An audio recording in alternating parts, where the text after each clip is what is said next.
Hello, Blue Justin here, still Justin, still not blue, and welcome to the haul that I am deciding to call Steelbook Sunday. Now, I know you'll only be seeing this on the Monday because I'm recording it today and it still iterates a lot better.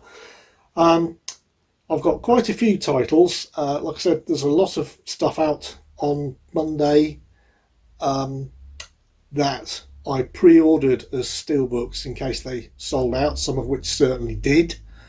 And that's why I've got quite a lot of titles and we should probably get on with it. So let's do that, shall we?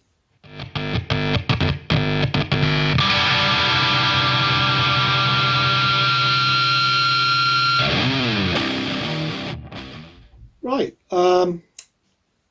before I actually get started on the steelbooks aforementioned, I would like to bring to people's attention that I still have the giveaway of the Blu-ray of Scarface from the a couple of hauls ago, where I announced at the end a simple question for you to win this, or just first person to reply gets it. I'm repeating it at the beginning of this one in case the reason people haven't responded is that the question was asked and the reminders have all come at the end of my videos, and for those who reach the point where I go something like, well, that's the last of the haul for this week, and I've just gone click and turned it off. I'm just letting you know now there is going to be a link in the description below to the video where at the end I ask a question that can be answered by watching the video in which the question is asked.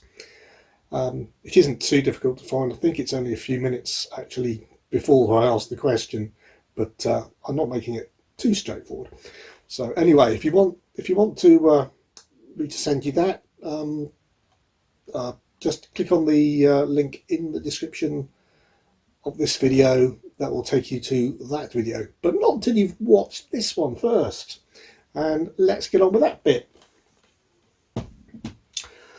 First up is the 4K Zavvi exclusive steelbook, and you're going to hear that a lot today, of Last Night in Soho. The cover isn't actually quite as nice, I don't think, in design as the regular non-steelbook, but it is different and I don't dislike it at all. I think it's still a nice, quite striking design. I don't know whether it's going to be metallicized in any way, but I don't want to take off the cover just yet, or I might do an unboxing of this one. Big Baldy doesn't beat me to it like he has on just about every other steelbook at the moment. This is a movie about a bit of a, I think it's a bit of a new direction for the director here, Edgar Wright, with a psychological thriller, which has even gone as far to have some refer to it as a horror, though by the description I wouldn't say that's necessarily accurate, but then again I haven't seen it. About a young lady who is an aspiring fashion designer and is somehow able to enter the 1960s, where she encounters a wannabe singer who was in the Queen's Gambit, which is a brilliant network series, I believe, that I would love to be able to get on physical, but they didn't put it out on physical, of course. However, the glamour is not all it appears to be, and dreams of her past start cracking and splintering into something far darker. So, yeah, really looking forward to actually seeing that. I've heard good things, but like I said, not seen it yet. I think it only got seemed to get a very quick or very limited type of release actually at cinemas. So just moving bits and pieces around over there. And next up we have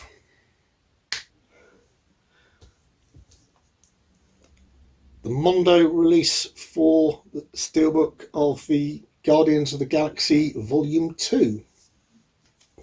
I have still yet to track down the Mondo for the first one, but hopefully I can do that to match up with this one.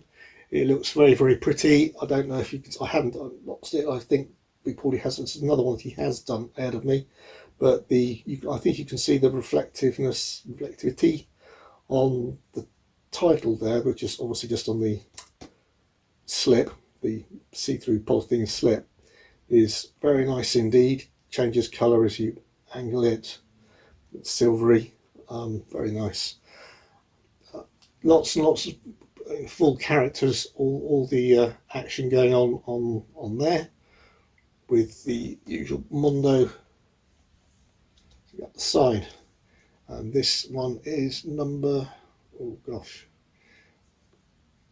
052 for those who keep notes of such things.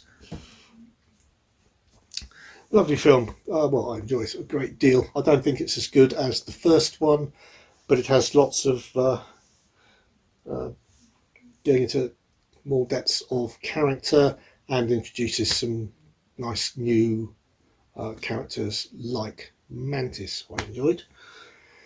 So on to the next one. This is another exclusive for Zavvi. This is another, like I said, 4K exclusive for Zavvi.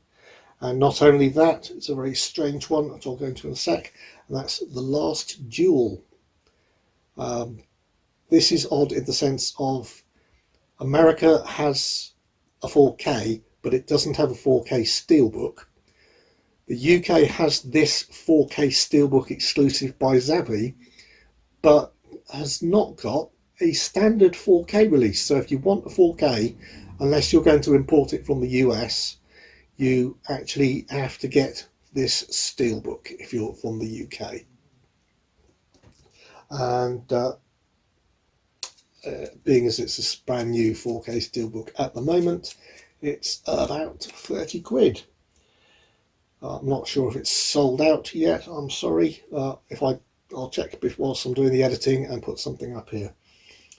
I'm very intrigued by the whole thing, and apparently it did really, really badly at the cinema, which is potentially why I suppose the US didn't get this Steelbook or a Steelbook at all. Very unusual, I think, for Ridley Scott not to have a success story, but maybe just not a subject that people were interested in, and I think maybe it got hit by COVID. It also has in it Matt Damon and Ben Affleck, so again we've got some big names in there. So why it was didn't make that much, I believe it's something like cost 100 million to make, made about 31 million at the cinema box office figures. And quickly going into it, it's all about based on a true story of a knight with his best friend who's a squire, and the squire is accused by the knight's wife of raping her, and essentially the story is told in 3 chapters, each from the perspective of one of each of those 3 characters. So that's going to be quite interesting how they interweave that. And I've heard, though, from people who have seen it, again, this has got only a hugely limited release, possibly, again, one of the reasons it's got such a low box office, so few people able to actually go out and see it, or were still not risking it at cinemas at the time it did come out because of the pandemic. But yes, it's I've heard, like I said, people who have seen it say it's a very, very good film. It doesn't appear to have an awful lot of bonus features, just a theatrical trailer and a making of, which is a bit disappointing, but maybe again a sign of its lack of popularity at the cinema. Next up, one that certainly has not had a lack of popularity, and that is, this is, as you would expect, Zavvi exclusive steelbook of Ghostbusters Afterlife. Very successful at the cinema, and even more so for the this steelbook, which I believe sold out in something like 12 hours, since it went on sale to red carpet members on Zavvi, and though it's not too hard to get hold of on eBay, because obviously I think a lot of those copies must have gone to scalpers, given the number of ones that are brand new on eBay that people are still selling. It is already getting prices, though you can get it cheaper. I have seen some selling for around about the high 50s, high £50 mark.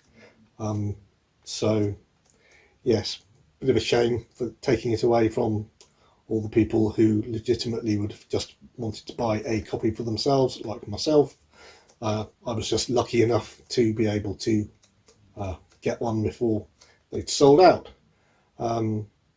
This is obviously a proper sequel to the original two Ghostbusters movies, missing out the disastrous flop that was the all-female reboot. I'm not having a go at the fact that they had changed to female characters. I'm just stating the fact it was a flop and wasn't very well received.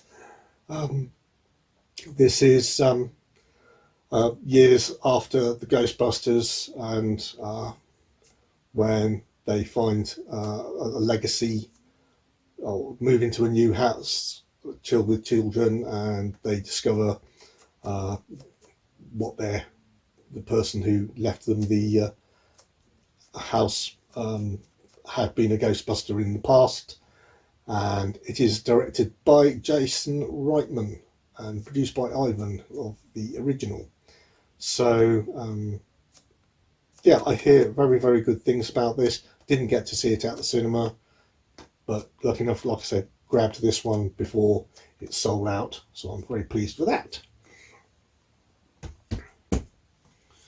Moving on, this is a Zavvi exclusive steelbook, though it isn't 4K, and it isn't out this week actually. This one I did pick up from eBay because it's sold out on the Zavvi site for a very long time indeed. And this one is American Graffiti. Quite a, I think one wouldn't necessarily say classic film, but the fact that it was one of the early ones directed by George Lucas, and it was produced by Francis Ford Coppola. It's basically a coming-of-age movie of 4 teenagers the night before they go to college. I have seen this a long time ago in the past, but I can hardly remember any of it. So I'm really looking forward to seeing it again. And despite the fact this is sold out on the Zavvi website as their exclusive, this steelbook I got from eBay for something only like about £20, something like that. Yeah, just over £20, including postage. So if you actually want the steelbook of this movie, it's not particularly hard to get hold of. Urge you to go and get that. It is a good movie. And moving on now to another one that is a Zavvi exclusive and has a bit of a strange thing attached to it at the moment, which is the Zavvi's 4K exclusive for Raging Fire. Now, this one I think does have steelbooks available in other countries, but in the UK it's a bit like the Last Duel, in the sense that if you want it on 4K, you have to get it on steelbook. You cannot get Raging Fire 4K in a regular Amaray case in the UK, unless you obviously, that's ignoring, in fact you can import it from somewhere. It's an all action, so let's move pages. all-action film with Donnie Yen and was he a fantastic martial artists as in this great Hong Kong crime drama, which is considered by many to be one of the best Hong Kong crime dramas for many years. So I'm really looking forward to catching this because it certainly wasn't available to watch at my local cinema, and I very much doubt yours either, even if you were able to get out and see it. So what's up next? Oh, a biggie. And that is the latest adaptation of Frank Herbert's Dune novel, an absolutely hugely highly regarded classic science fiction galaxy spanning novel, all about the importance of the planet Arrakis and it being the sole place where it's possible to get the spice mineral that enables interstellar travel. So obviously rather important in politics. Very well received, despite the fact it didn't tell anybody, and a bit naughtily that it was only the first half of the book. So to actually complete the story, you actually have to watch the second half. And thank goodness it was so successful that they are going to be presumably making the second half. So Mr. Villeneuve can finish it. So yes, that's very relieved to hear that, because despite the fact it's 2.5 hours, it obviously hasn't told the whole story yet. So it's great relief that it was so well received, and they're going to be able to complete it. Really looking for. Again, it's another one I missed at the cinema. Annoyed myself. But I wasn't particularly well at the time, if I recall, and so I'm really looking forward to watching this. Apparently, it's got incredible visuals, and the movie, the 4K itself has got information on the royal houses inside the training room, the building of an ancient future, the designing of the sandworm creatures. That's very important because they produce the spice that is all important. Wardrobes, soundscapes and more. So yes, fantastic looking. And for once, this is not a Zavvi 4K exclusive. As you can see from the sticker, this is an HMV 4K exclusive, which is nice to have a change that Zavvi aren't getting everything their own way, and getting some competition, which is good. Right, next one up is still a 4K, but it isn't this week's new release or anything like that. It's actually an update to the Blu-ray that I have, just to break things up a little bit. And that 4K is Collateral.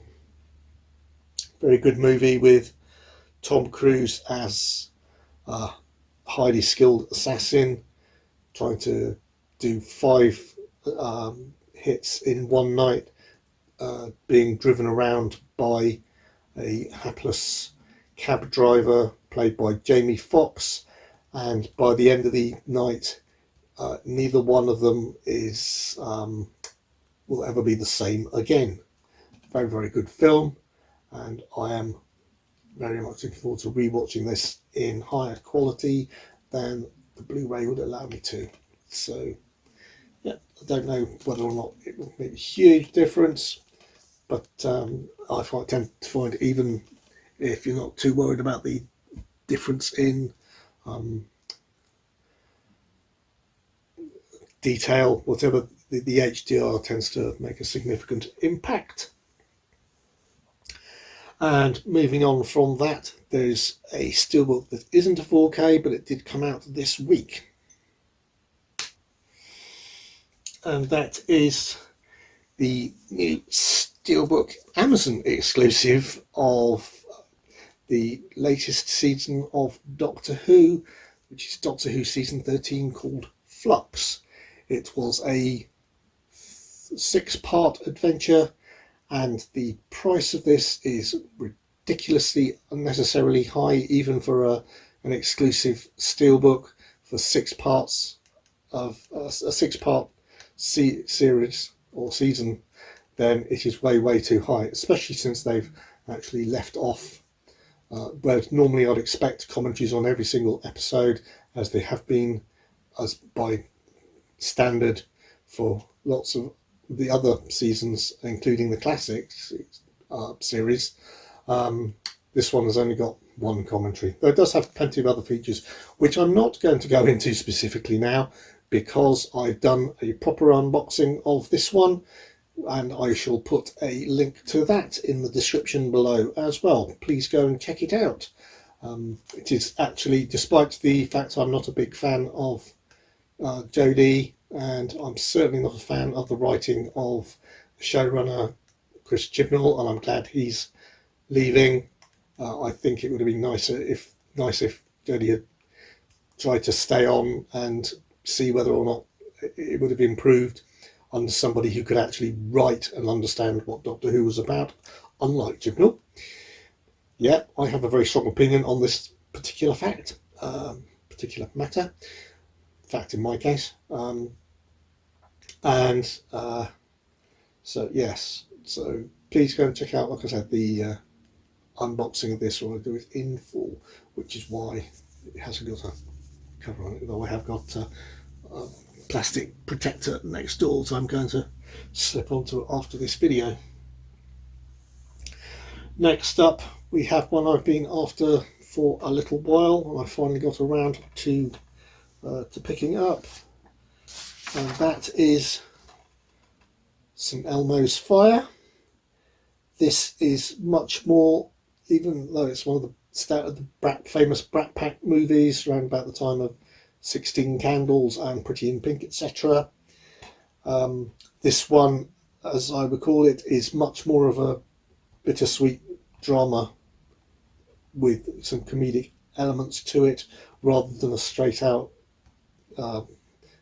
comedy drama romance. Though I'm sure there are some romantic sections in it as well. From my recollections, unrequited love is usually going to be there in coming of age movies of the Brat Pack, and this is set in the aforementioned bar where they tend to hang out, St Elmo's, and I remember it being a very good film, though a little bit, as I said, a little bit different than a lot of the others that the stars of this one appeared in. So that's probably why I hadn't picked this up before now. So yes, looking forward to rewatching that and judging it from a different perspective, rather than assuming that it was going to be very much another Pretty in Pink or Ferris Bueller or whatever. That's good. And next up we have the anime Attack on Titan. This is season 3, the complete thing. Attack on Titan is one of the most highly regarded anime series, and I believe by now that seasons, I think it's either season 4 and 5, or season 4 is the final season. So it's either season 4 and the final season, or season 4 is the final season. I think it is also out to buy either soon or now. So I'm getting close to the end. Absolutely very excellent series with strong bloody violence, threat, injury detail, and sexual threat about Titans who are attacking the walled city and eating people, as they tend to do, who are staved off by elite fighters, and there is a lot more to it than that. This one's got episode commentaries, director's breakdown of some of the episode, interviews, galleries, and as is quite common with the with anime, it's got textless opening and ending songs, titles, whatever.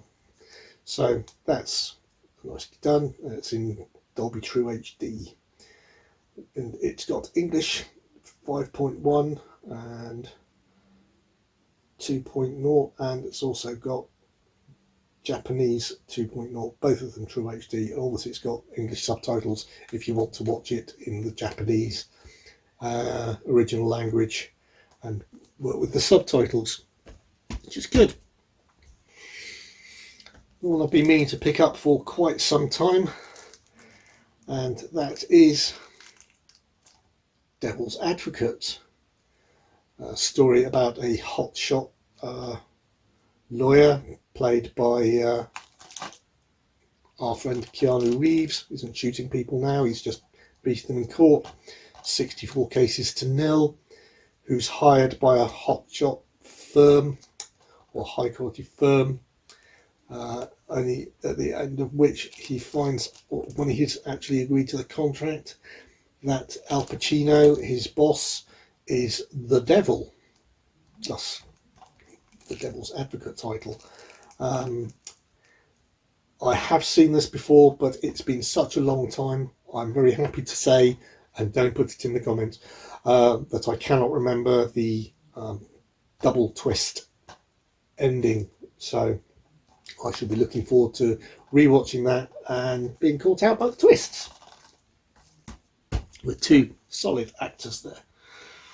So I was also like the anime earlier, it's Japanese but rather different. I think all the rest of them are not quite. This one is called Air Doll. Quite an unusual title or an idea, but in actual fact, looking at it another way, it is an idea that's a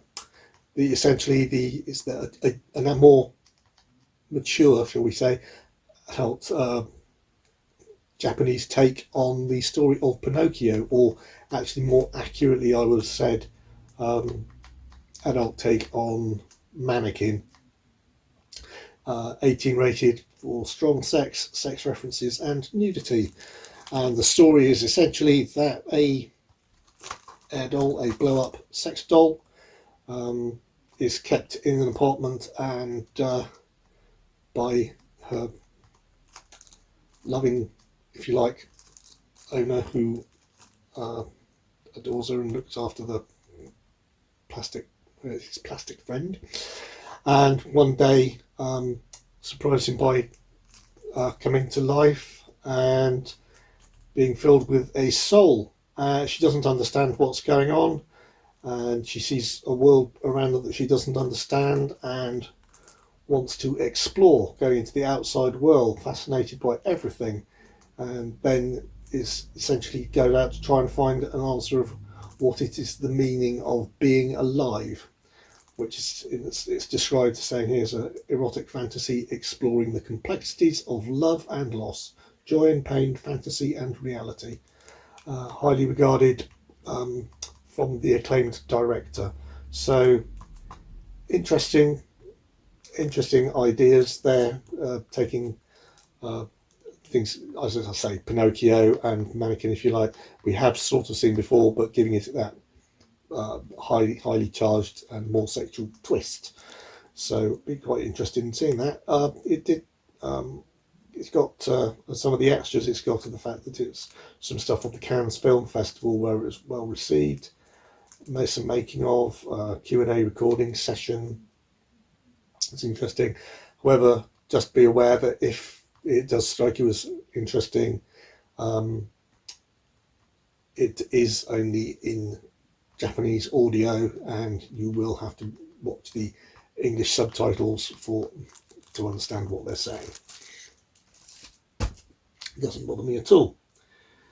This next one's a weird one, in the sense that I only know about it, or found out about it, because I was round at a friend's and they said, we were just discussing films, and said, years and years ago I saw this weird zombie type film, and described the plot to me about a biker gang who found out through one of their mothers, who was a witch, that all they had to do to become reincarnated as themselves after death, not really full-on zombies, but unkillable and much stronger than they had been in life, was to actually believe as they died that they would return.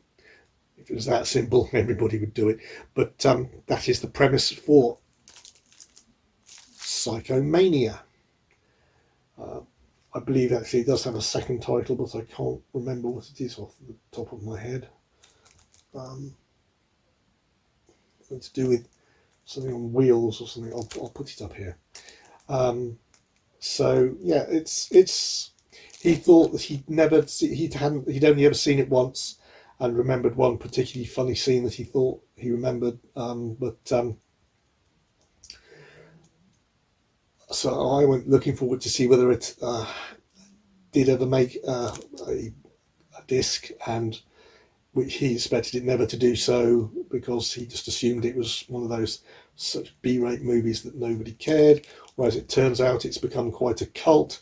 So in actual fact, this one is a release by the BFI Flipside label, so that goes to show how it is reasonably well regarded now. They've remastered it as well as they can. The film elements were quite badly damaged, so that there are still not particularly good bits with regards to scratches and things like that. But they've got a large amount of special features. Big block there. It's got interviews. It's got sound. Interview with the sound composer, interview with the singer, documentary about the company supplying the costumes, remastering the film featurette, just a short thing, discovering Britain with John Betjeman in Avebury, Wiltshire, which is I'm not quite sure how it connects, but I'm sure it must be connected to the Stone Circle and burial grounds somehow. And a short film and some other bits and pieces, trivia tracks, and fully illustrated booklet. So I think my friend is going to be quite surprised that not only have I found this, especially because it's got a DVD as a second disc, which he can have to keep or give back if he wants to. But he has a bit of a surprise to him that it is ever been released, and he can see it again and have another laugh and see if it's as good, much fun as he remembers, or whether he now thinks it's rubbish. Who knows? But anyway, yes, I picked that up. That sounds quite interesting. The next one I picked up for very odd reasons, I suppose. In actual fact, I saw the trailer to the sequel, which is coming out soon, and I didn't realise that it hadn't come out yet, or certainly wasn't on physical media yet. I also didn't realise it was a sequel, so when I found out that it was, I thought, well, pick up the original then, that'll help you understand. And it's called Wormwood. Wormwood Road of the Dead in this particular case for the first one. It's got a feature commentary as an extra. It's got behind the scenes, teaser trailers, crowdfunding videos, got storyboards and deleted scenes. And from the front, as you can possibly tell, it's got strong bloody violence and gore. Lots and lots of zombies, essentially.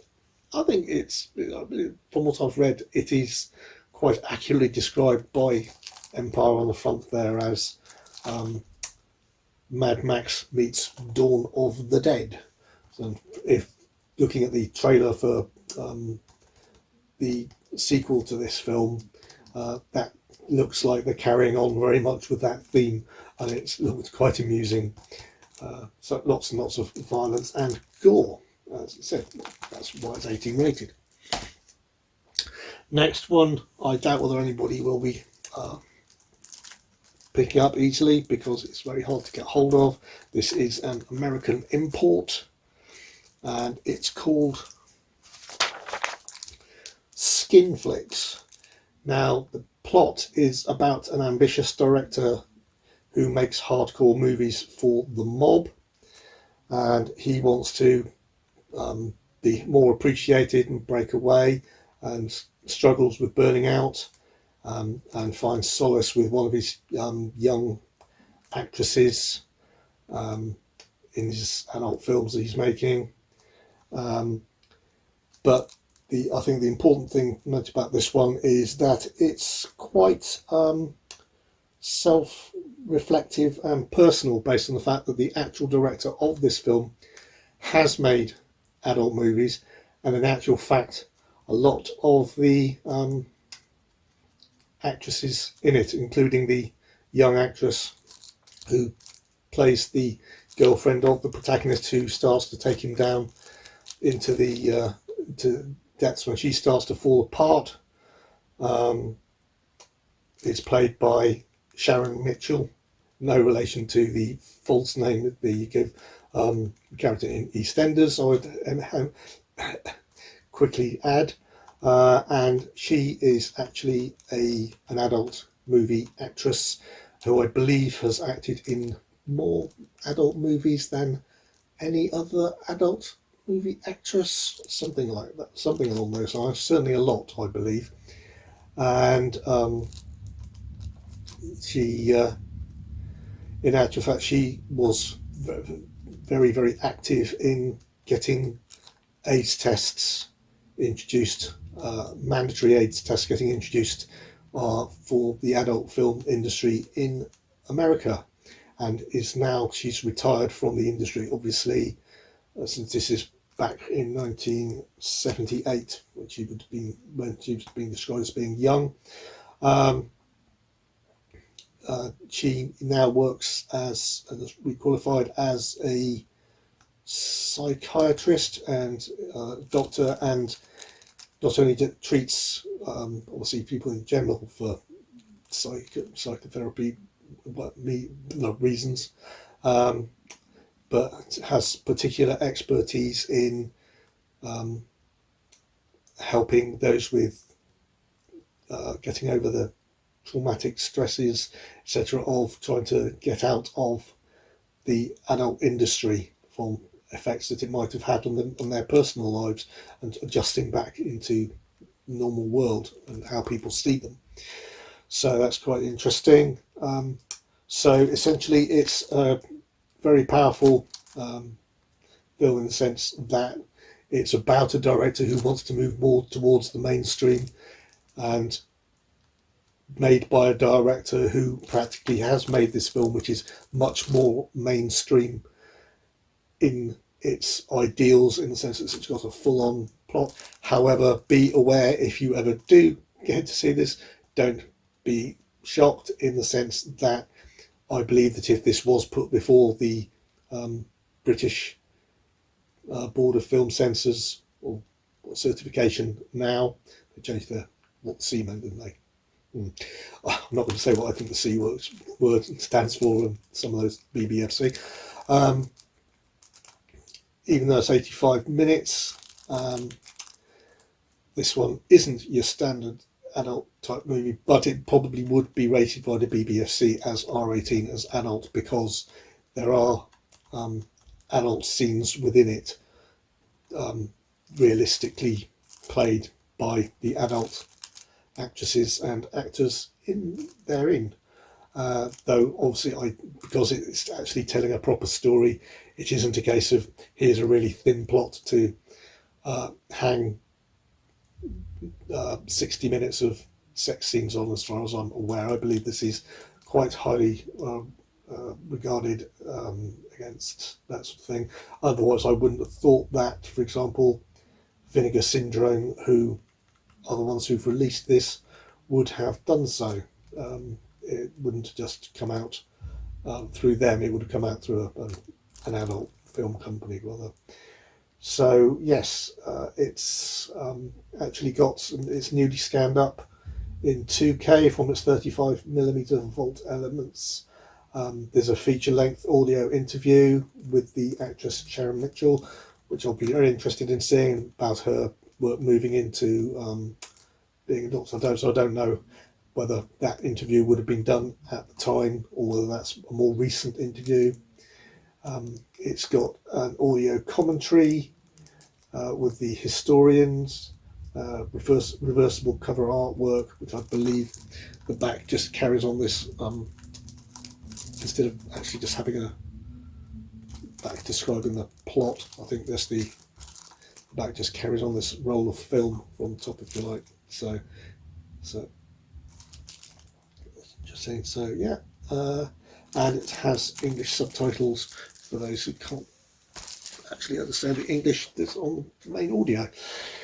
And that is my big stack of steelbooks and more that I picked up this week. I really hope you liked the video, got some interesting information from it, and if you did like it, please hit the like button. It does help the channel. If you want to see more of my videos, please hit subscribe and the notification bell so you will be notified when they're coming out. And obviously share any videos that you feel that would help spread the word about the channel. I'd really appreciate that. And until I see you again in another video, please keep on enjoying all the TV, the cinema, and the other YouTube channels. And go and check out Big Paulie's 5 years in YouTube, little compilation that he's just put out today, which is really quite nice. Please enjoy it. And like I said, please do not forget to try and look at my little competition if you want to win or just be sent that copy of Scarface for being the first to answer the questions in the video that I will link in the description. Thank you very much indeed for watching, and cheers.